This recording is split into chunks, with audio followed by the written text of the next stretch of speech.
Goldman Sachs is what you think of when you hear the words banking, Wall Street, and market crash. The investment banking group is over 150 years old, but has kept its name since setting up way back in 1869. It's a money-making machine that has invested in the likes of Spotify and Dropbox and was the lead bookrunner of Twitter's IPO. It's even committed almost $2 billion to philanthropic initiatives. But the name Goldman Sachs is also synonymous with corruption, market manipulation, offshore tax havens, and insider trading, to name a few of his controversies. In U.S. court today for violating U.S. money laundering laws and the Foreign Corrupt Practices. The department filed criminal charges in New York against the Goldman Sachs Group and its Malaysian subsidiary, charging each with conspiracy to violate the anti-bribery provisions of the Foreign Corrupt Practices Act. Yet, for all these good deeds and sins, the giant of commerce wasn't started by a hedge fund manager or stockbroker, but a humble immigrant with a knack for business and a hunger for the American dream. So, how did a German immigrant build what would become an international powerhouse of finance? How unethical is the company? Will it be around forever, or will it finally get its comeuppance? Well, it's time to learn how history works, as we unravel the history of Goldman Sachs. Post-Civil War America saw a boom in engineering and growth. New technology like the telegram and railroads were connecting people and states, and the change in civil rights laws saw a change in the way Americans lived their lives. The Suez Canal was built, and the Brooklyn Bridge finished construction. Truly, prosperity was on the horizon. It was the time of the Gilded Age, and Marcus Goldman knew it. The 48-year-old German-Jewish immigrant had come to America as a refugee from his home country to escape hard times, and in search of better opportunities for his family. He arrived in 1848 without knowing anyone and having only a basic skill in speaking English. He initially settled in Philadelphia and began peddling wares as a traveling salesman. But pushing that cart up and down the street wasn't giving his family the life they needed, nor the respect he wanted. His desire was to be a businessman. So in 1869, he uprooted his wife and 5 children and moved them to New York City. He was following the exodus of German Jews because Manhattan was seeing a rise in immigration due to the post-war boom. There were more opportunities, especially on Wall Street. However, Goldman had no real background in finance. Nonetheless, he got his foot in the door by renting a small office on Pine Street with a sign out front that read, M. Goldman, Banker and Broker. This may have been a brash move for some, but Marcus had displayed a talent for numbers all his life. So if he was good at peddling items door to door, then he could peddle numbers bank to bank, right? His start was in buying promissory notes, which are basically fancy IOUs from merchants in need of ready cash and selling them to bankers uptown for profit. At the time, bank loans were hard to get, yet small companies needed help to turn their accounts receivables into cash. Marcus jumped on this demand by supplying a service. The operation was small time, but the specialism in an appealing area of the industry gave Goldman little competition and enough recognition to slowly but surely scale his company. His small loans of liquidity to tanners and jewelers snowballed into a tight-knit, profitable family business for the next 10 years. Then, a new family entered the fold, the Sachs. Marcus befriended Joseph Sachs many years before during synagogue classes in their native Würzburg. In time, Sachs would move to the US too, and some of his 5 children would marry some of Marcus's 5 children. Rosa Goldman became Mrs. Julius Sachs, and Samuel Sachs would marry Louisa Goldman. An interesting side note, they each had a child called Julius, whereas Marcus had Henry and Joseph had Harry. Think of them like the 19th century version of the Brady Bunch. Back to the topic. Marcus's business had been growing so much that he wanted someone to help run it with him, which was how he came to pick his son-in-law, Samuel, who was regarded as a moral and honest man. And thus, on September 20th, 1882, Goldman Sachs was born. By 1896, the firm would have $1.6 million in capital shared among 5 partners. The third partner to join shortly after Marcus teamed up with his son-in-law was Harry Goldman. Later, he would run the company with Samuel when Marcus retired. Their tenure together shaped the company dramatically in the next 30 years to come, including the start of the controversies. The conflict between the brothers-in-law benefited the company. Henry's adventure brought them to new opportunities, but Samuel's conservative approach avoided catastrophe. This was perfect timing because their niche market was becoming saturated with competition. They needed new ventures to stay ahead of the curve. One such venture was to take companies public. In short, when a private company wants to go public, it means that they need to IPO, which is most often handled by an investment bank. This is known as underwriting, which was Goldman Sachs' next big step forward. Initially, they wanted to underwrite railroads, but they were warded off by stiff competition like JP Morgan. So instead, they focused on smaller commercial companies like cigar sellers and even Macy's. But the first company they helped go public was Sears, whose valuation at the time was a modest $40 million in 1906. Of course, it helped that Henry was friends with Julius Rosenwald, the owner of the department chain. IPOing a company at this time was a huge risk. So, to levy the chance of failure, Goldman Sachs partnered up with Lehman Brothers to underwrite $30 million in common stock and a further $1 million of preferred stock. If fortune favors the brave, then Goldman Sachs was fearless, because the IPO was a big success. Both firms had a big payday, and also saw their reputation attract more clients from bigger firms. It's now 1914, and Goldman Sachs has become an investment bank on Wall Street. They were officially in the big leagues. And with all that cash to reinvest, the Roaring '20s was perfect timing yet again, except for Henry. Even though he facilitated that deal, which brought the family business into Wall Street, his open support for Germany in the run-up to World War I wasn't kosher. No doubt those family dinners were much more fraught than usual, especially since rival JP Morgan had been funding the Allied cause. In his defense, Henry's family and culture were German, so it's understandably why his patriotic reflexes tilted towards his ancestry, even though other members of the Sachs family wanted to support their new home of America. In the end, Henry resigned and the company sailed off into the sunset without him. What a sunset it was. Markets were soaring, optimism was high, champagne was flowing. So Goldman Sachs seizes the moment by investing $1 million into a trading company and selling the shares to the public at 10 times the price. They returned $93 million with their original investment, now worth 10 times the amount. But why stop there? If they can make an investment return like this out of thin air, why not make another, or another? After all, people were willing to buy them. Just like the early days of Marcus Goldman, when he was pushing his cart up the street, the old adage of supply and demand applies now as it did then. Let's hope a market crash doesn't come along to ruin the party.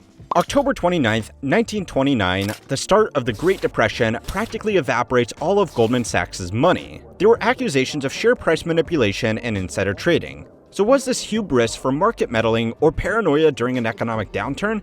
Perhaps it was character assassination from jealous rivals who were more battered by the market crash?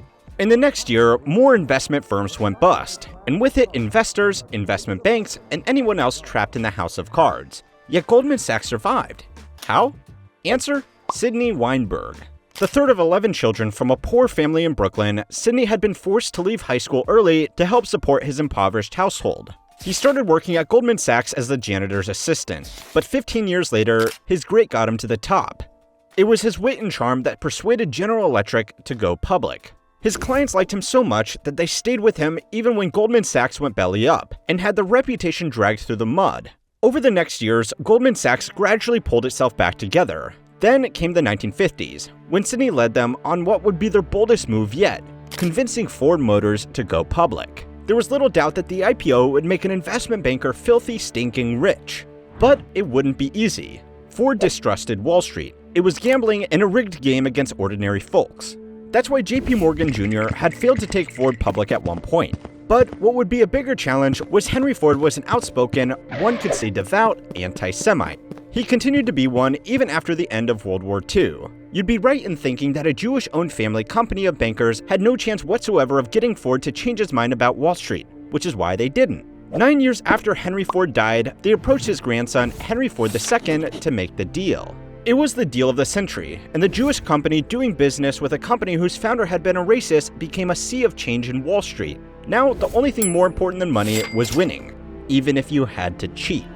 Gus Levy was born in 1910 in New Orleans to a middle-class household. He made a name for himself as a trader in New York and became a well-regarded partner at Goldman Sachs at the age of 30. His specialty was block trading. The idea is this: when an investor sells a large amount of shares, it can cause the market to react unpredictably. So by privately negotiating a sale at a discount, a trader can then ride the fluctuations of the economy to resell off remaining shares at a profit. Simple, right? It's now the 1960s, and Sidney Weinberg is retiring and Gus Levy becomes heir to the Goldman Sachs empire. For the next decade, he makes block trading a major source of revenue for the company, but trading more and more at a larger scale made them vulnerable. One mistake could cost them everything. Then came 1968, and with it, the formation of Penn Central becomes the largest railroad company in the country with a staggering $1.2 billion in debt. But it needs more to operate. Goldman Sachs is hired to issue $100 million in commercial paper. Not only does the company finally get to underwrite a railroad company, but investors line up when they hear Goldman Sachs is backing the safe investment. Unfortunately for them, Penn Central fails to generate enough revenue to maintain its railroad tracks and equipment. The company goes bankrupt. Those who invested in the commercial paper are almost taken out completely, so they sue Goldman Sachs for misrepresentation. Goldman Sachs was the one who evaluated the risk, and it was them who pushed for the deal, so their hubris cost them 20 cents on the dollar. Yet, they came out on top. How? Goldman Sachs said that the payments were covered by insurance. The 1970s saw more of Goldman Sachs' securities go rotten. Settling million-dollar lawsuits became the norm. But now, the company has gone from boutique investment bank to elite institution. These times in court did little to sink the company. Sure, it was wounded, but it was still standing. Even the death of Levy from a stroke during a business trip did little to tank the company, because even though no secession plan was left behind, it's clear who the next leader would be: John Whitehead. The ex-Navy commander implements his military training into the company culture so that the firm can get back to first principles. One of his drills was to test subordinates to see how long they would wait for a meeting with him. Naturally, some left after a few hours, but in the end, the remaining ones came to learn that if they need to reach a big client, they must be conditioned to wait in their lobby for as long as it takes. Under Whitehead, the client came first. A sense of duty and diligence had re-entered the culture of Goldman Sachs for the first time since Marcus dragged his cart up and down the streets of Philadelphia, and it paid off. By 1983, the company was raking in $400 million. That was a staggering 60% increase from the previous year. At the height of his success, he retired to work for Ronald Reagan. Now, the torch was passed to Robert Rubin, who stays CEO for 2 years, before passing the buck to Stephen Friedman, another 2-year CEO. Why was their tenure so short? Hadn't they just inherited the keys to the biggest money-making machine on Wall Street? I've been here in '85. I've lived through, I think, 7 CEO transitions. Well, it was because someone was after them: Rudy Giuliani. It's 1987, and a senior partner in the company has just been busted for insider trading. His perp walk is splashed all over the papers, so now Goldman Sachs' reputation is in the gutter once again. But they've bounced back before, and their customers know it. So as long as Goldman Sachs keeps making money, then all those corporations on their books have nothing to worry about, right? In fact, Rubin managed to get out of the banking world to enter politics before it was too late, this time working for Bill Clinton. So by 1993, Goldman Sachs' profits were up to $2.7 billion, mainly due to trading by putting their clients' interests first, and having a few backdoor deals it seems. But that only lasts a decade. You see, even with their $98 billion of assets, senior partners are retiring, so the company needed to find a new stable way to hold on to capital so that they won't be knocked down if too many partners took too much out too soon. You know what they did, right? Of course you do. You've been paying attention. They went public. There was just one problem: Russia. It's 1998, and the biggest country in the world does what no economist thought would ever happen. They stopped servicing their debt. A sovereign country defaulting on its debt didn't fit into any economic model. Other investment banks started hemorrhaging money, so Goldman Sachs dumps their bonds onto the market to accelerate the downfall. Thankfully, the Federal Reserve steps in and bails the billionaires out. It's up to you to decide whether it was worth avoiding another financial crisis, because all that Goldman Sachs cared about was surviving. And with Goldman Sachs back on firm ground at the end of 1999 and at the height of the dot-com bubble, Goldman Sachs goes public. This means everyone is finally able to see the paperwork providing just how much profit the company has been making, and how much was paid out to partners. Spoiler alert, it's a lot. Now, Goldman Sachs just needed an even newer way to make money. And what market was booming at the turn of the millennium? Mortgage-backed securities, aka the reason Hollywood made the movie The Big Short. Unless you've been living under a rock, you know the housing bubble triggered the 2007-2008 financial crisis, which was the most serious economic catastrophe since the Great Depression. This crisis bankrupted Lehman Brothers, the very same firm that helped Goldman Sachs all those years ago. It's worth noting that just before the bubble burst, the then boss of Goldman Sachs, Henry Paulson, did what every boss did before him: leave the company at their peak to enter politics. Hank Paulson was made the Secretary of the Treasury by George Bush Jr. That may explain how Goldman Sachs got another round of bailout money, but it didn't explain how they paid out record employee bonuses in 2009. Then again, those profits likely came from the company betting against the housing market while it was selling weak securities to people it knew couldn't pay them back. But is that more tinfoil hat conspiracy? Since then, the Wolf of Wall Street culture has been exposed. The company has gone through the courts with gender discrimination cases and sexual harassment lawsuits aplenty. Former employees have become whistleblowers, claiming the ethos of putting the clients first is long gone. One whistleblower said that clients were referred to as Muppets behind closed doors, and seniors joked about ripping them off. Insider trading continues to dog the company, as does the revolving door with politics. And what about the conspiracy to allow $1 billion of bribes to obtain business from the Malaysian Sovereign Wealth Fund? It's up to you to decide whether Goldman Sachs is the largest money laundering facility in the world, or whether the scale of the operation is always going to attract bad apples. But one thing's for sure. The company that started with a small-time lender helping ordinary folk start their own business has now become an elitist behemoth that chews up ordinary folks and spits them out, all in the name of profit. Samsung is the largest company in South Korea, accounting for more than 20% of the major economy's total GDP. It pulled this off by making everything. We're talking smartphones and washing machines to military equipment and the world's largest ships. The company employs so many people and is responsible for so much of South Korea's way of life that some consider the secretive family at the top to be like a reincarnated royal dynasty. What's even more shocking than the sheer breadth and power of this formidable conglomerate is its humble beginnings. Less than 70 years ago, Samsung was a tiny family-run fish trader. Now, it's bigger than most countries. So how did it go from being a small fish in a big pond to owning the pond? The secret is surprisingly simple. Chapter 1. New Boss, Old Boss. Samsung's founder was Lee Byung-chul. He was born on the 12th of February 1920 to a wealthy landowning family, but the silver spoon in his mouth wasn't going to make life any easier for him. Korea was on the verge of seismic change. Instability was about to rock its foundations. Lee's family status among the ruling class was about to become a target on his back. That's because just a few months after his birth, Japan officially annexed Korea as part of its colonialist agenda. This included forced cultural integration, unequal treatment of Koreans, plus a whole bunch of economic hardship and oppression. But the Japanese Empire's ambitions couldn't be achieved alone. Lee's family were a part of the Yongbang clan, a gentry composed of civil servants, military officers, and aristocrats. Think of them like the equivalent of Europe's knights and lords or Japan's shoguns and samurai. Nowadays, Yongbang is a bit of a jokey insult in Korea. Imagine an unemployed 40-year-old neckbeard sipping energy drinks in his mother's basement while she washes his laundry.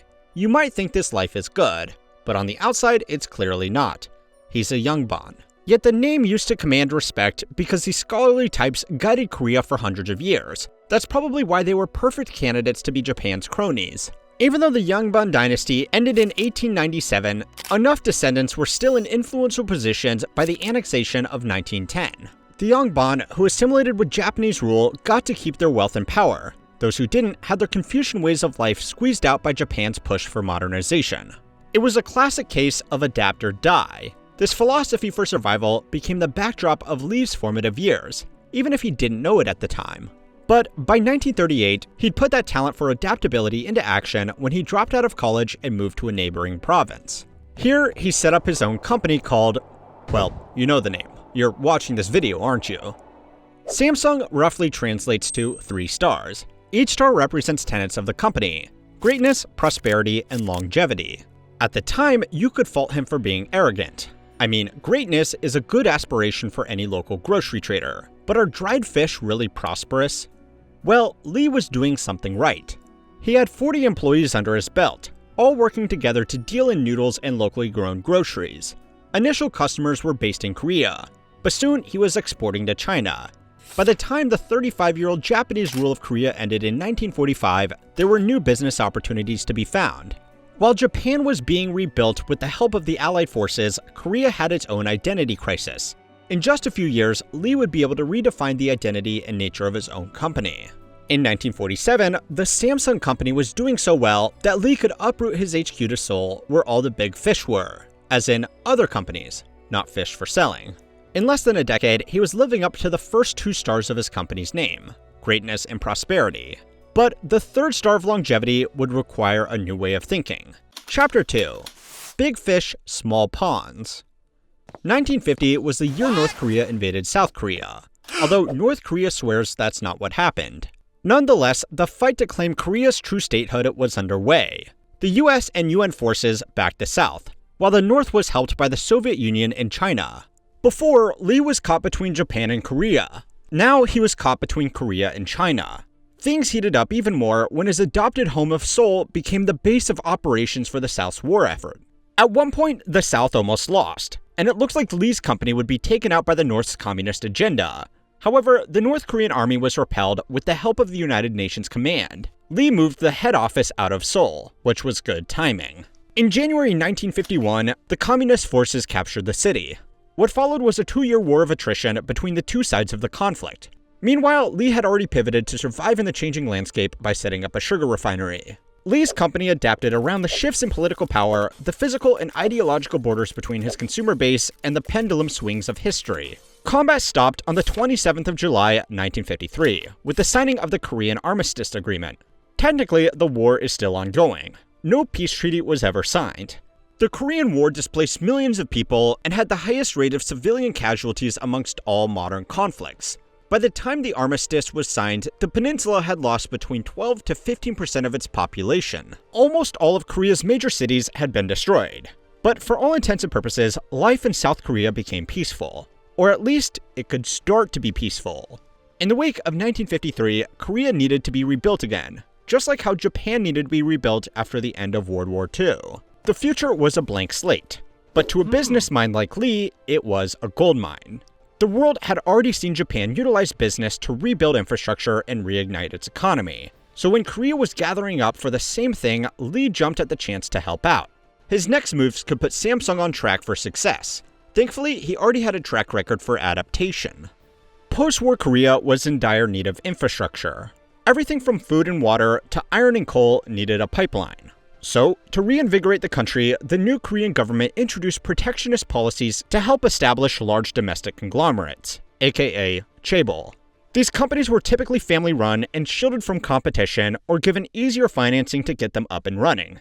Think of it like state-sponsored capitalism, where everyone got $200 every time they passed go. Lee capitalized on these, pun intended, by moving into the textile industry and setting up the largest wool mill in the country. This way, Samsung grew along with its country, or at least, that was the theory.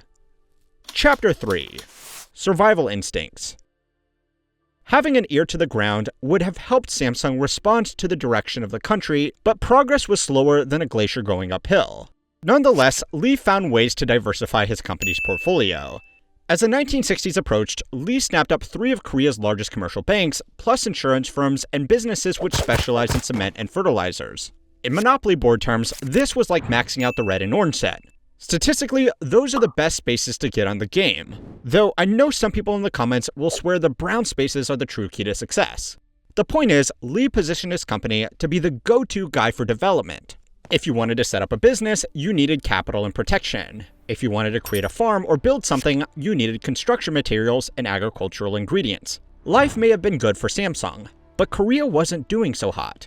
The government was unstable and corrupt, and economic difficulties were a constant source of irritation amongst the people. People viewed this post-war government as being an old boys club where traditionalists and elites didn't serve the people. In some sense, you could say they were like the new form of the Yongbon. This came to a halt in 1961 with a military coup on May 16th, known as, well, the May 16 coup. Park Chung-hee and his allies pulled off the takeover, and laid the foundations for the rapid industrialization of South Korea. The way they saw it, they'd already lost a vital decade of growth to previous government failings, which was why South Korea basically had the same GDP as its enemy over the northern border. One directive to compensate for lost time was to overhaul economic and commercial policies. You can imagine Park Chung-hee wasn't too fond of a Yongbon descendant owning so many banks. Lee was in Japan at the time, or perhaps left for Japan shortly after the coup. The exact details are a bit hazy, but what is known is that he didn't return to South Korea until a new deal had been struck with its government. Once he'd agreed to give up control of the banks and follow other new policies, Lee was able to return home. So far, he'd been raised in the shadow of Korea's elite, got caught up in Japan's meddling, then sold fish to China. Later, China backed North Korea. When North Korea was defeated, Lee helped rebuild South Korea, only for the South Korean government to be hounded out by rebels, the same rebels which caused him to hide in Japan. You can imagine that the middle-aged businessman was yearning for some peace and quiet. But the first thing he did in the wake of the coup was to set up the Federation of Korean Industries. Think of this as a lobby group for conglomerates that advocates for free market policies and private sector redevelopment. The timing couldn't have been more perfect. The new Korean government had redrawn the economic roadmap, and Lee had a new terrain to adapt to.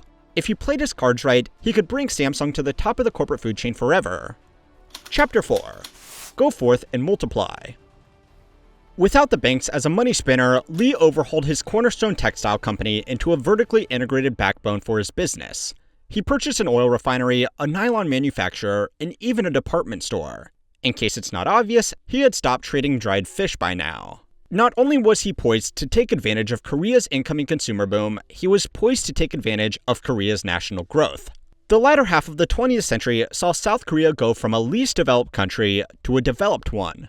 By the time the 1990s wrapped up, child mortality rates had plummeted, national GDP had skyrocketed, and the nation's capital had hosted the Olympic Games. Historians refer to this period as the Miracle of the Han River, as a tongue-in-cheek nod to the West Germany's Miracle of the Rhine. It basically means a miraculous post-war economic boom, and has since gone on to become the model of growth for developing nations. As you can imagine, credit for this direction is debated. Some say Park Chung-chee's dictatorship was the main cause, but others say Samsung is to thank for saving the country. In the lead up to the stellar growth, Lee spent the 70s setting up Samsung Heavy Industries to cater to military customers, and Samsung Shipbuilding to attract partners in the import-export hustle. In 1977, Samsung Precision Company was created for engineering and manufacturing projects, such as security systems, industrial machinery, and cameras. As the 70s wound down, South Korea's economic improvements encouraged the government to back heavy industries. On top of that, Lee was starting to realize that the key to adaptation wasn't understanding your environment. It was about creating the environment. Samsung invested heavily into chemical and petrochemical industries in anticipation of a world driven by a technological way of life. Samsung had already started to enter the tech space. Back in 1969, Samsung Electronics was established to produce black and white televisions, air conditioners, and calculators. To an outsider, these businesses were too diverse. Cargo ships and calculators? How are these going to work together? In reality, Lee was strategically gaining footholds in complementary emerging markets. Think of it like a butterfly. Some evolve wings to appear like the faces of bigger predators. That way they ward off a hungry neighbor. But Lee's butterfly was trying to evolve wings to look like a new predator. After all, the aim of the game is survival, so you need to brace yourself for the future as much as you need to get through today. So Samsung doubled down on this gamble by investing more into research and development through the 70s. Tech was still a few years away from Sony and Microsoft. Computers and electronics weren't cool or consumer friendly, so Lee's interest in propping up this experimental sector had to be carefully coordinated. His inroads into owning a telecommunications company helped boost sales of his televisions, and his various electronics-related divisions got Samsung into the semiconductor market, which meant he could generate cash flow with B2B projects. As the 1980s rolled in, Samsung acquired more telecommunications hardware companies to buttress itself against competitors. If you've seen Wall Street, then you'll remember Gordon Gekko's lunchbox-sized cell phone. Maybe you've seen archive footage of the revolutionary fax machines. Think of any piece of equipment that was a staple of office life and it'll likely have Samsung's logo on it. In the same way Lee pivoted from infrastructure of groceries into infrastructure of nations, now he was pivoting to be part of infrastructure for business. But things weren't going to last forever. President Park Chung-hee eventually limited the number of news outlets, which meant Samsung lost its broadcasting output.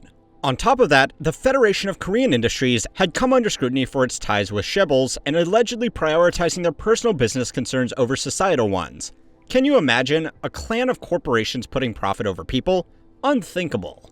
And then, to make matters worse for Lee, just as economic growth was nearing its peak, just as all his businesses were running smoothly and it looked like he'd skirt the building criticism, he'd keel over and died. There's nothing like death to inconvenience your business plans. He was 77 years old when he passed away on November 19, 1987.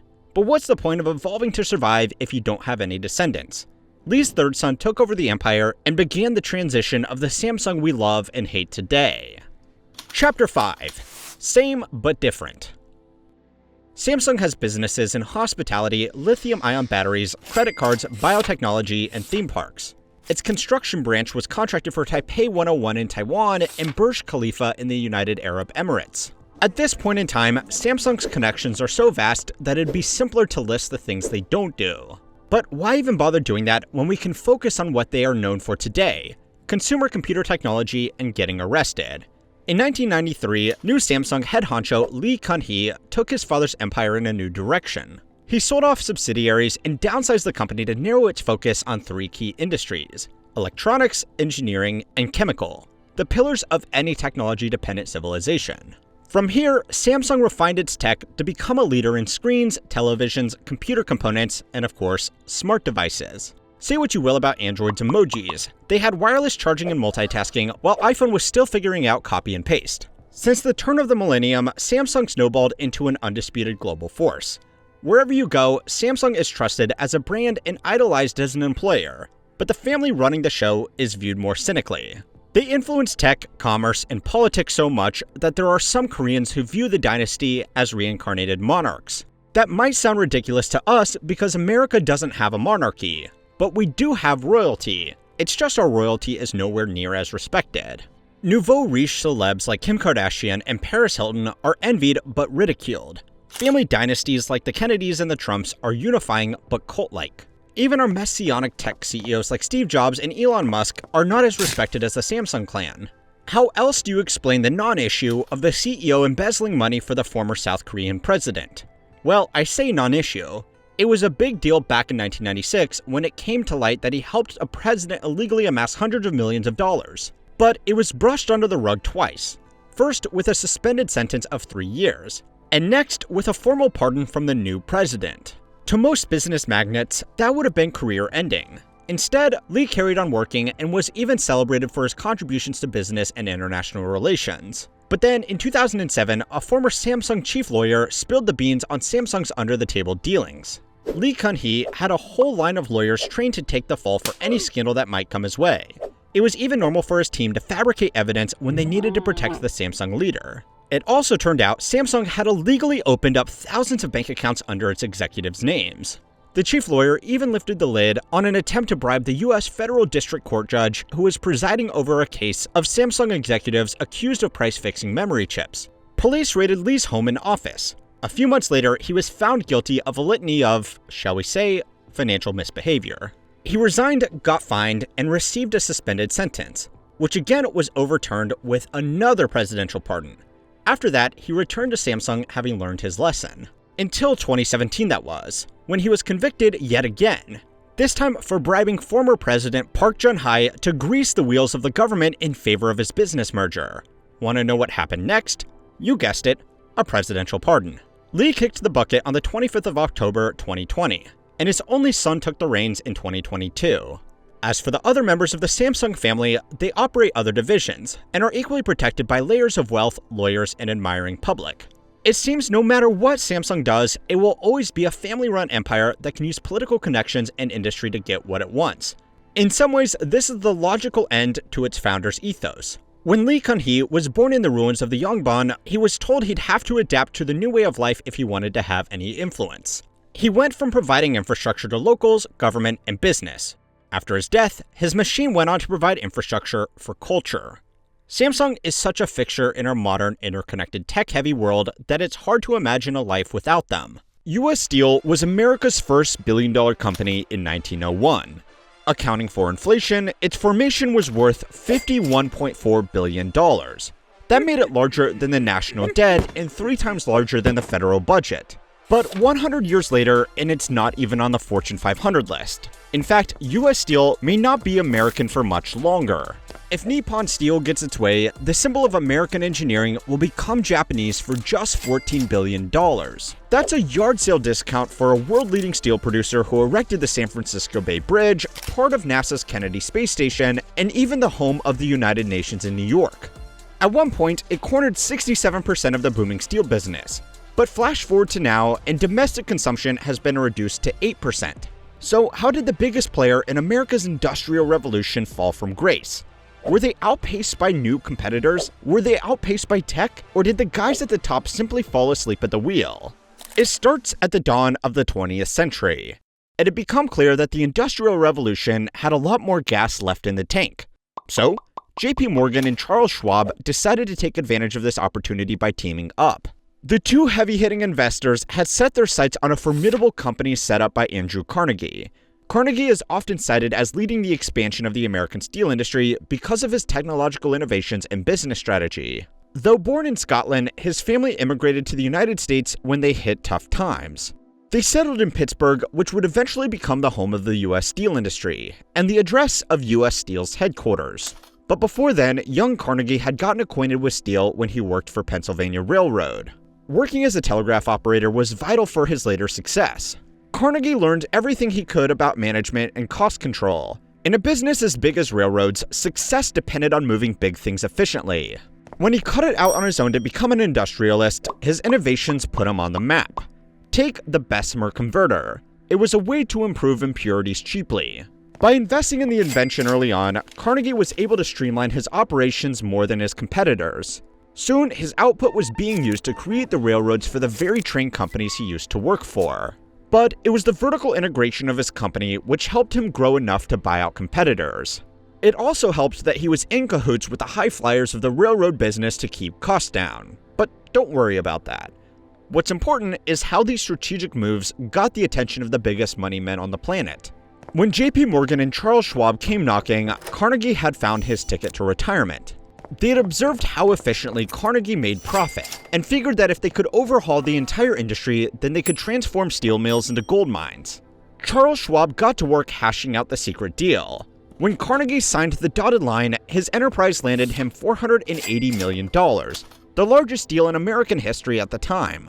Adjusting for inflation, Carnegie's turn-of-the-century payday is closer to $17.74 billion. Once Morgan and Schwab had the business in their possession, they quickly combined it with their holdings in rival companies. One was Federal Steel Company, founded by Elbert Henry Gary. He's the fourth member of this story. Think of him like the final member of the Fantastic Four of U.S. Steel. Before getting into metal, he practiced law for 25 years. In fact, he only got interested in steel when he was a judge presiding over a case. The manufacturing and economics of it all intrigued him. So, he swapped his law degree for furnaces. He climbed the corporate ladder, and after a few mergers and acquisitions, became the head of Federal Steel. So when Schwab pitched him the idea of merging the company he and Morgan had just bought from Carnegie, it was a no-brainer. The two businesses merged, and then the quartet snapped up a few more companies. They merged with Henry Moore's National Steel Company, National Tube Works, American Steel and Wire, American Sheet Steel, American Steel Hoop, American Tin Plate, American Bridge, and everyone's favorite Consolidated Iron Mines company, Lake Superior Consolidated Iron Mines. By combining these powers, U.S. Steel was forged. An HQ was promptly set up in the Empire State Building, and Schwab became the corporation's first president. He had been the one to suggest the merger to Gary to begin with, so it only makes sense that he called dibs on the fancy job title. As for Gary, he was made chairman, a role he had until his death. With everything in place, it was time to build up the company, the country, and the industry. But U.S. Steel's climb to the top wasn't going to be easy. In fact, trouble started right away. If you asked the board of executives at U.S. Steel, they would have said that 1902 was a runaway success. By the end of the company's first operating year, they were producing 67% of all steel. By comparison, Coca-Cola's US market share for non-alcoholic beverages over the last 15 years averages out at 45%. For a drink you can get anywhere in the world, from a 5-star hotel in China to a humble beach vendor in Brazil, it still got nothing on US Steel's dominance. They'd made such a splash that Wall Street came to know US Steel as simply the corporation. The ominous moniker fits the company perfectly. Instead of being infamous for its efficiency or creativity, it was distinguished by its enormous size. The Wall Street Journal wrote about its uneasiness over the magnitude of the affair. Never before had the world seen an integrated company this gigantic. Such a beast may not seem that original in our age, but for the time, this capitalistic Frankenstein's monster divided opinion. All the buzz must have made the executives feel like monopolization was a shoo-in. Competitors knew it was just a matter of time until they were bought out or crushed, but at least they had a head start to escape. That's because the creation of US Steel had its own problems. For starters, the formation had caused a lot of debt. Like, a lot of debt. Carnegie demanded that he be paid out in gold bonds. He'd encountered some financial turbulence before the merger and likely wanted to guarantee a risk-free retirement. He'd previously told Schwab how Carnegie Steel would have cut prices to maintain market share. Seeing as Carnegie Steel was, at the time, the go-to low-cost steel manufacturer, his threat to undercut others was credible. Carnegie had also been gearing up with a price war when he was a direct competitor with JP Morgan's own steel companies. Having a desperate or angry Carnegie in the mix wasn't good for business. If gold bonds were what Carnegie wanted, then gold bonds were what Carnegie got. This meant that out of the gate, US Steel had created a debt obligation to one of its founders for his initial 47% stake plus interest. But this pressure was only the start of their problems. Competitors were nimbler. Their small size meant they could innovate faster. Seeing as how the Industrial Revolution was still in full swing, new tech was coming thick and fast. One competitor that could outdo them was none other than Bethlehem Steel. It had a reputation for its feats of engineering. It had a long track record of producing state-of-the-art armor plating and boats for the US Navy. What they lacked in size, they made up for in adaptability. If US Steel was a Goliath of the industry, then Bethlehem Steel was David. But Charles Schwab anticipated that this shape-shifting innovator would try to pull the rug out from under US Steel. So, he bought them. Ownership transferred to the US Steel Corporation, and this tactic of swallowing up bigger and better competitors became the corporation's playbook. However, they had to be careful with how they used it. Theodore Roosevelt had become president in 1901, the same year that the company was formed. In the run-up to the 1904 election, Roosevelt's campaign relied heavily on his trust-busting brand. US Steel was raising suspicion, so they couldn't grow too aggressively without provoking an investigation. This meant the company's success was slowed down by, well, its success. Yet things only got worse from here. In 1903, Charles Schwab had a falling out with JP Morgan and Albert Gary. He gave up his presidential position, left the company, and bought back Bethlehem Steel. Now, US Steel's most formidable opponent was back in the game, and the guy running it, the same guy who knew their company inside and out. Over the next few years, the market expanded, their market share fell, and the government got closer. But Albert Gary had a plan to keep things running smoothly. A plan so radical that you'd have to be crazy or a genius to implement it. The plan was called public opinion. From 1901 to 1911, US Steel and its subsidiaries grew steadily but cautiously. To keep costs down, they took advantage of black codes and discriminatory practices. That way, they could hire black labor at cheaper prices. They even had an agreement with counties in Alabama to use their prisoners as workers. A system of convict leasing was used to force prisoners into mines to gather ore and metal. By cutting costs, they were able to buy their largest competitor in 1907, the Tennessee Coal, Iron, and Railroad Company. But all this did was force the government's hand. In 1911, Washington finally broke up Standard Oil, the very company that had been set up by John D. Rockefeller back in 1882. If they went down, then surely US Steel was next on the chopping block. That's why Gary leveraged public opinion. He knew Roosevelt would protect his image of being a trustbuster no matter what. So, instead of running from Roosevelt's crusade, he took the president head-on to cut a life-saving deal. In the winter of 1904, Gary offered to open US Steel's books. In exchange, Gary argued, should the Bureau find any wrongdoing, then the corporation would be warned privately. Plus, they'd be given a chance to set things right. Such a gentleman's agreement would save Roosevelt a lot of time and energy. Most importantly, though, this play appealed to Roosevelt's interests. Firstly, in accommodating the modern industrial order. Secondly, in maintaining his public image. Roosevelt agreed. It's big brain moves like this which earned Gary the reputation of one of the dozen best-known businessmen in the nation. Other big brain plays include throwing his Gary dinners. He'd wine and dine heads of industry at private events so that he'd be able to leverage backdoor channels to reach agreements about cooperative pricing and marketing. This brought stability to an industry known for its widely fluctuating market, and it helped US Steel set the prices they wanted. However, critics would say it wasn't quite the subtle tools of persuasion his biographers might describe. Gary would pull rank on any chairman or president who fell out of line. Anyone who refused to cooperate was promptly disciplined. Nowadays, schmoozing your manager at a wine bar is a reliable way to get considered for promotion. But back in the early 1900s, this was unconventional and bold. He was even known to U-turn on his disdain for labor organizers. Well, on at least one occasion. In March 1908, his meeting with casualty managers of the operating companies resulted in the Committee on Safety of United States Steel. Though a far cry from current-day health and safety practices, it did help prevent further worker accidents. Plus, it stopped them from being sued. Okay, maybe Gary's U-turn wasn't a complete U-turn, but it showed he understood the power of PR. The point is, Gary had just sweet-talked his way out of a Justice Department lawsuit, kept his executives in check, and found a way to placate disgruntled employees. Unfortunately, a well-oiled machine this size is not easy to manage. Information took a long time to travel to the top of the hierarchy, and the Carnegie executives who had stormed out of Gary dinners went on to create new, more agile companies. US Steel were confident they'd be able to smite these sprouting competitors, but the two world wars meant there was more than enough work to go around. By 1941, US Steel's annual output was around 30 million tons. That's 3 times what it made at its founding. But market share had fallen to around 35%. The post-World War II steel industry was an absolute juggernaut. It was the foundation of the economy. It had never been a better time to be into metal. Yet US Steel ended up with a smaller piece of the pie, even if the pie had grown. In their defense, the market had expanded so much that diluted market share was an inevitable outcome of success. By 1945, America was making up 60% of the world's steel, thanks to innovations in technology pioneered by early days of US Steel.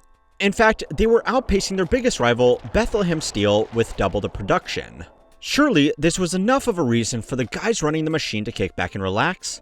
Well, that's exactly what they did. For example, steel's price rose 7% every year between 1947 and 1957. The fat cats enjoyed the profits, confident that America still had a huge head start over emerging industries like Japan and Europe. However, good times create weak men. The complacency of the 50s meant they underestimated the technological innovations happening overseas. Take the Bessemer converter. It helped put Carnegie on the map, yet it was much more difficult to control than the brand new basic oxygen furnace. During this time, Europe experimented with the BOF while Japan adopted it quickly. Unfortunately, American counterparts were far too slow to integrate it. It would be like if a company like Microsoft stuck with the floppy disk even when foreign companies were getting into CD-ROMs. Even if US Steel wasn't overconfident, what could they do? Their network was too big to update quickly or cheaply. Even when they finally got into basic oxygen furnaces, other companies and countries had been spending the interim time closing the market gap. When a BOF was finally built in the US, it produced 17% of steel for the country. By contrast, the BOFs in Japan were creating 55% of steel. That'd be like if Microsoft finally added a disk drive, only to realize smaller rivals had beaten them to Wi-Fi, USBs, and Steam accounts. When the 1970s rolled around, US Steel's steady coasting was turning into a rapid descent. During the mid-70s, Japan's Nippon Steel had an average blast furnace size 4 times that at US Steel. By 1977, more than half of Japan's blast furnaces had a volume of more than 2,000 cubic meters. If you don't understand metric, just know that's a bang for your buck. Yet in America, only 2.6% of the furnaces could match that cubic size, and that was in the whole country. For so long, US Steel had seemed like an unconquerable mountain, always looming and forever out of reach. But as history shows, everything goes very slowly until everything happens all at once. In the blink of an eye, US Steel was eclipsed by the bigger and better Nippon Steel. In a humiliating twist of irony, US Steel had to turn to Japan for help with a blast furnace because their Asian rivals had more experience. That'd be like if Bill Gates had to call Steve Jobs to help him reboot his personal laptop. Oh, and the place that had the broken furnace? That was in Gary Works. Once it was the largest steel mill in the world. Now it's just the largest steel mill in America. Overnight, US Steel's image went from the star of the industry to a washed-up has-been. After decades of leadership and fending off foreign price matching, US Steel realized it could no longer maintain its competitive edge. Edwin Gott was chairman of US Steel when he predicted that, in 1970, worldwide demand for steel would rise by 25%. In the end, the opposite was true.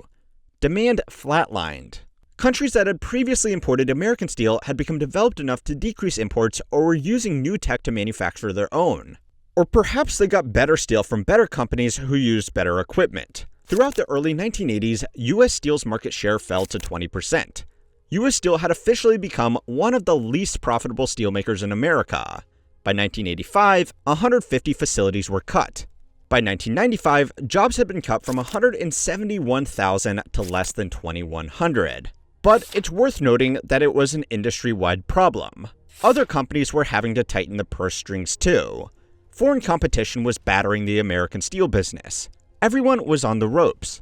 Thankfully for US Steel, streamlining the business made them enormously productive. This leaner, scrappier company managed to fend off competition and increase its exports significantly. As for their competitors, they failed to stay in the game. Between 1997 and 2001, 30 steel companies went bust. That's an average of half a company going bankrupt every month. One of the steelmakers to go under was longtime rival Bethlehem Steel. But critics will say U.S. Steel's adaptation is too little too late. They still lag behind non-American competitors. They didn't even adopt a mini-mill until 2020. For those not in the metal biz, a mini-mill is to steel workers what high-speed broadband is to the dot-com companies. The point is, if mini-mills are so great, then U.S. Steel's slow adoption of one is proof they haven't really learned anything. They're as slow as ever. However, they might be getting another second chance. At the end of 2023, Nippon Steel announced a deal to acquire the former giant. If the shareholders approve and the regulators give the green light, the $14 billion buyout would mean U.S. Steel would still retain its name and Pittsburgh headquarters. This begs the question, would U.S. Steel stay American or become Japanese? Maybe it's not the time to ask.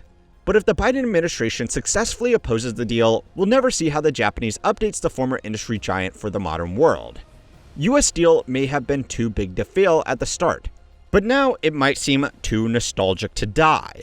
Depending or not whether your corporate job sucks, Jack Welch's name will send shivers down your spine or propel you to the floor in unwavering worship. There's no middle ground with this CEO. His legacy ranges from the genius who streamlined corporations through revolutionary management techniques to the fat cat who destroyed the American business landscape by making life worse for employees. Then there are those who say he ran a bona fide cult so steeped in capitalist fever that even Ayn Rand would have cringed. He retired with a $417 million severance package, the biggest ever at that point in time.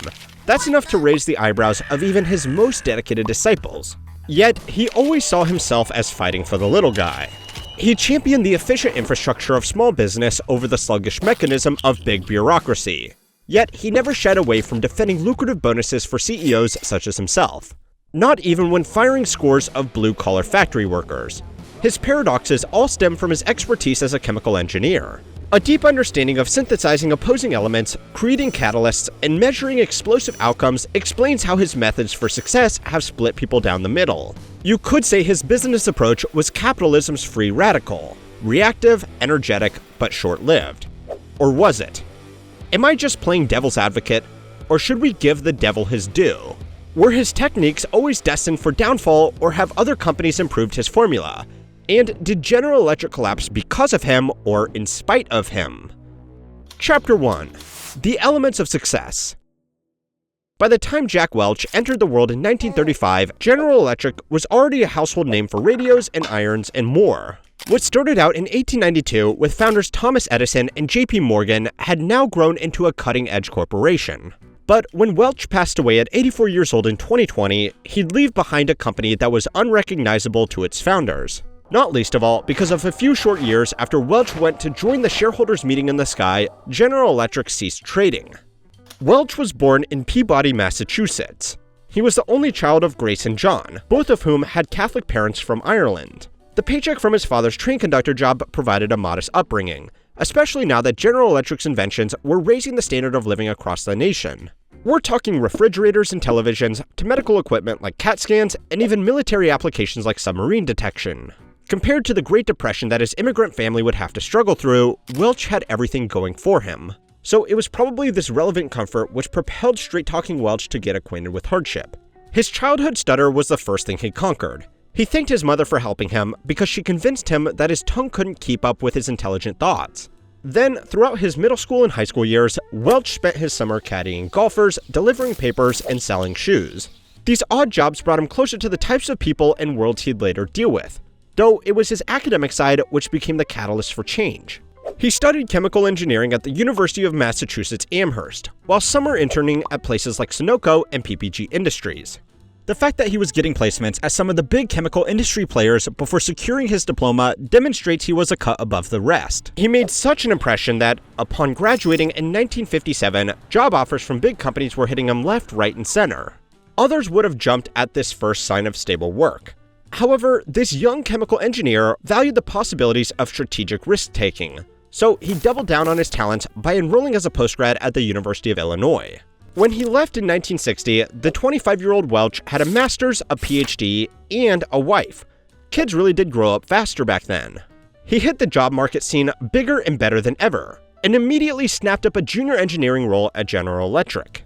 But little did anyone know that signing a contract for his first real job would become a pivotal moment in history for American business, for better or worse. Over the next 20 years, Welch leapfrogged up the corporate ladder. Okay, I know I'm mixing up metaphors, but only to emphasize the point that his rise to the top was truly impressive. Especially that he almost got fired when a factory he was managing had its roof blown off in an explosion. Seriously, how many billionaires' rags to riches story have some wily coyote shenanigans? It's the type of laboratory mishap that would make Thomas Edison proud. Yet none of this would have happened if Welch had quit early like he intended to. Welch was dissatisfied with the corporate culture. He couldn't stand the amount of red tape.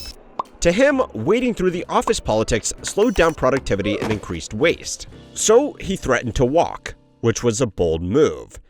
This defiance marked the first time Welch's radical outlook clashed with the norms of corporate culture. Remember, this was an office in the 1960s. At this point in time, the cubicle was some far-off utopian ideal and not the dystopian wage cage us modern folk remember it as. So if you're feeling the strain from your open-plan office life of foosball and Mental Health Awareness Month, then spare a thought for what the mid-century office worker went through. Incredibly, his protest worked. An executive promised to instill a small company atmosphere if Welch stayed. Also, he got a raise, which apparently was the other reason he was prepared to leave.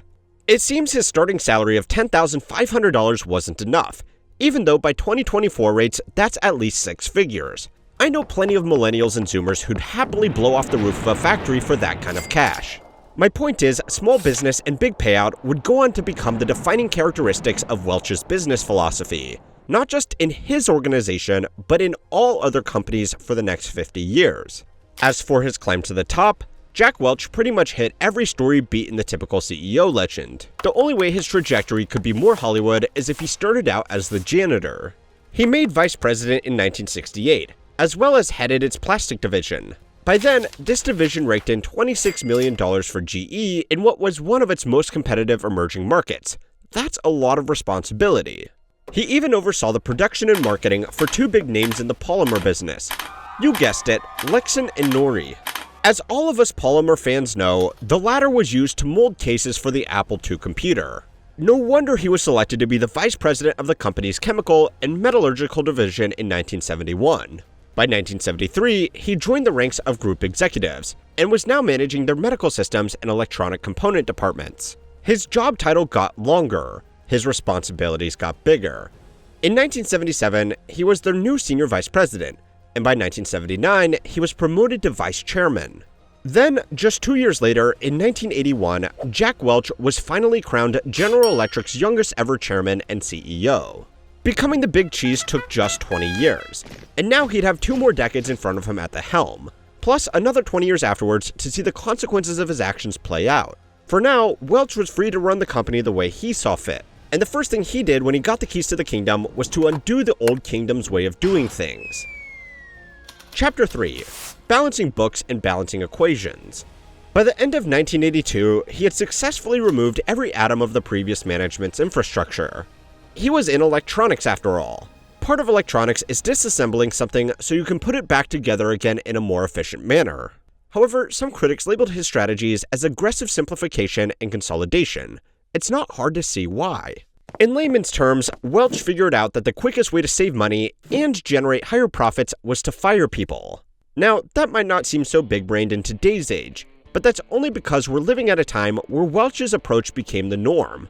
For that, we can thank his vitality curve. That was the name Jack Welch coined for his version of the Pareto distribution, otherwise known as the 20-80 split. It's where 80% of an outcome is decided by 20% of an action. Kind of like how 80% of How History Works viewers are not subbed. But Welch went one step further with his 20-70-10 split. He laid out the details in his book, Jack, Straight from the Gut.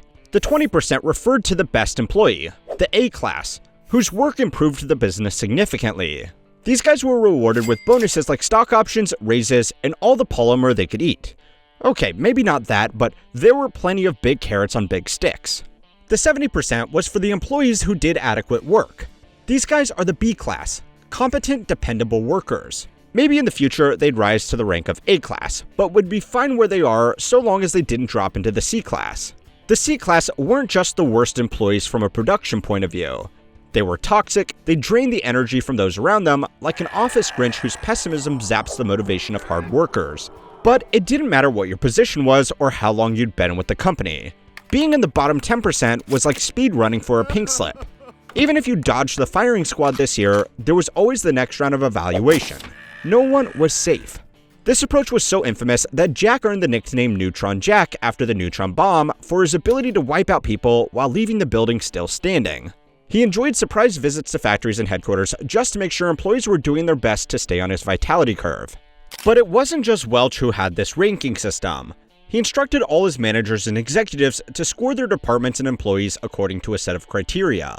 These calculations were processed through a series of questions and values, kind of like the world's first algorithmically driven workforce, except there was no solid empirical data. And he was the first to admit the judgments couldn't be perfect. But as cutthroat as it sounds, this method did carry the company through hard times. During his first year as CEO alone, the company recorded revenue of around $26.8 billion. At the height of Welch's tenure, GE was raking in $460 billion worth of revenue. As controversial as his management was, Welch's style was so popular that it still exists today, even if companies do it secretly under a different name. It has been estimated that between 12 and 30% of Fortune 500 companies still use his patented rank and yank system. Microsoft uses it, Google uses it, and of course, Amazon uses it to such an extreme that employees sometimes resort to relieving themselves in plastic bottles so that their computer boss doesn't mark them down a group. For example, the ranking system was easily exploited by office politics. A brown-nosing employee could hold onto a B or A status while a rival could sabotage a colleague to spare themselves from the chopping block. C-class employees could be bumped up to protect them from being fired if managers believed Welch didn't understand the value they brought to their teams. But there was also the risk of the D-class. Every time a C-class was removed, new employees would be needed. This gave managers two courses of action. Have no choice but to hire worse people because losing your C-class shrink your pool of candidates, or deliberately hire bad people as scapegoats to protect your favorite staff members. As you can imagine, plenty of analysts pointed out that this approach wasn't completely efficient. How useful could a strategy for efficiency be when it created a culture of cutting corners? And what about the short-term gains over long-term survival? Would that come to bite GE in the butt one day? Well, Welch had another ace up his sleeve, a way for people to change their minds about business. And himself. Chapter 4. Reaction Rates and Compounding Interest. The Fortune 500 eventually declassified General Electric as an electrical equipment company and reclassified it as a diverse financial services company. This infuriated Jack Welch. He severed all ties with any publications which viewed his company as an investment bank, but that's exactly what General Electric had become. You see, Welch developed a habit for acquiring or merging with viable companies in other sectors, stripping them of their resources, then dumping the husk and moving on to the next money pot. That's not uncommon when a business is moving vertically. But what made Welch's idea his most revolutionary one to date was focus on moving horizontally. General Electric started dumping its manufacturing components to set up things like General Capital Bank, General Capital Sponsor Finance, and a whole bunch of other money-lending businesses. And it worked. By 2014, General Capital had total assets of almost $500 billion. Soon, other companies followed suit. Amazon went from books to products to food. Apple went from computers to music to phones to TV. Look at Warner Bros., Microsoft, Activision, Facebook. They all copied Welch's structure for expanding by merging, acquiring, or diversifying their subsidiaries and portfolios regardless of what industry they started in. His influence was becoming so respected that he was able to set up a cult. Okay, it wasn't exactly a cult, and I'm not just saying that for legal reasons. Plenty of journalists and reporters had directly asked Welch whether his summer course for CEOs was a boot camp for company bosses or really an evangelical retreat to recruit missionaries for his worldview. He denied them, of course, but these concerns stem from a few questionable actions. The first was taking a training center set up by General Electric in the 50s and converting it into a members club complete with golf courses and jacuzzis, all things Class A employees would love. Second, he screened the students of his masterclass. Rather than to be open to anyone looking to succeed, he allegedly vetted candidates on how well they already agreed with him. But it was the third thing that many feel that proves that the cult of Jack Welch was real. It started when he spearheaded companies buying back their own stock. On one hand, he was diluting the power of shareholders. He had always hated bureaucracy and red tape. But on the other hand, this artificially inflated the stock value. The fewer stocks there are, the more they are worth and the higher the earnings per share. Even if other CEOs weren't signing up for his summer camps, the fact that they copied every step of his playbook proves that he was more than an idol. He was an ideal. His reputation was impervious to criticism. It didn't matter whether he was calling climate change BS or fighting New York State over his factories dumping chemicals into the Hudson River. CEOs weren't even fazed when he displayed contempt for his workers when he joked that an ideal corporation would be floated around the world on a raft to take advantage of tax breaks, loopholes, and cheap labor. Heck, even when General Electric was found guilty of defrauding the Pentagon of millions of dollars during some jet engine contracts, Jack Welch was still kept as CEO for 10 more years. By the time he did start retirement, Welch was able to negotiate a $10 million advance on the rights to his memoir, though he said he'd donate the profits to charity. Unfortunately for Jack, the undoing of his reputation and company was just around the corner. Chapter 5. Breaking Bonds. Jack Welch said that his leadership success of 20 years could be measured by looking at his impact over a comparable period. He'd come to regret those words, as post-Welch General Electric was characterized by steady decline and sudden collapse.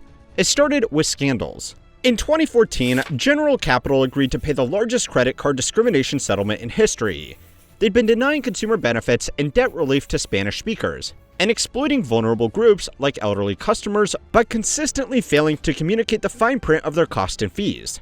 But a Welch fanboy would argue that this wasn't on his watch, so old Jack can't be blamed, even if he did set up the system and culture in the first place. Even Welch's handpicked successor went on the record to say the company's structure was worse than he was led to believe. So what was Jack's defense? 9/11. He said that the destabilizing effects of the terrorist attacks affected production and revenue across all industries. But that's like saying if the wheels fall off your second-hand car the moment someone else starts driving it, the problem is the potholes in the road and not your shoddy maintenance. Even if you think I'm not being fair, you can't blame Bin Laden for the Great Recession. Suddenly, all the stocks and bonds propping up General Electric's finance operations weren't that impressive. All those Class A employees discovered their bonuses were worth a lot less, and that their ranking wasn't going to give them job security when General Electric began selling off divisions and assets to survive. Even when Welch wasn't firing people, employees were still losing their jobs. Worse, when Jack Welch divorced his second wife, his private finances were dragged into the spotlight.